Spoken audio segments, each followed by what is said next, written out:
တိတ်တာဆိုတဲ့ယဟန်ရဲ့ဘဝကိုလည်းကြည့်လိုက်အောင်သူဟာတရားအထုတ်နေတဲ့ကိုယ်တော်တစ်ပါးပဲသီလလည်းရှိတယ်သို့တော့သူ့ရဲ့ညင်မကသူရလာတဲ့အဝတ်ကျမ်းလေးကိုစနစ်တကျပြင်ဆင်ရက်လုပ်ပြီးတော့ချောချောမောမောဝတ်လို့ကောင်းတဲ့သင်္ကန်းလေးဖြစ်အောင်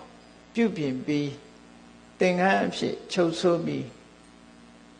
နှမကတည်တည်ချာချာလုပ်ပေးလိုက်တဲ့အဝတ်ကလေးကိုသင်္ကန်းလေးကို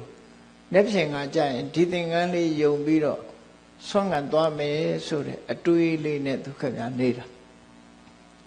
ဒီသင်္ကန်းလေးပေါ်မှာသဘောကျပြီးလက်ဖြင့်ကျမှဝတ်မယ်ဒီအစိတ်ဆွဲလေးရှိသွားကံမကောင်းအကြောင်းမလားတော့ညမှာယောဂဝေဒနာရပြီး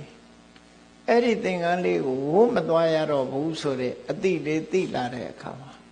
သင်္ကန်းလေးကိုဝတ်ချင်တဲ့စိတ်ဆန္ဒလေးဟာတွန်းလှန်ပြလို့မရသည့်အတွက်ကြောင့်ဝတ်ချင်တဲ့စိတ်ဆန္ဒသင်္ကန်းပေါ်မှာလွှမ်းမိုးနေတဲ့လောဘကလေးဟာမတိမတာလေးဖြစ်တော်လဲပဲ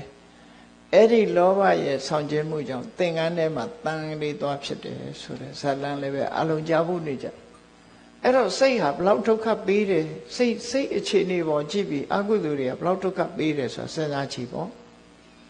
တရားအထုတ်ထားတဲ့ပုဂ္ဂိုလ်ပဲဖြစ်စေအဲ့ဒီအချိန်မှာ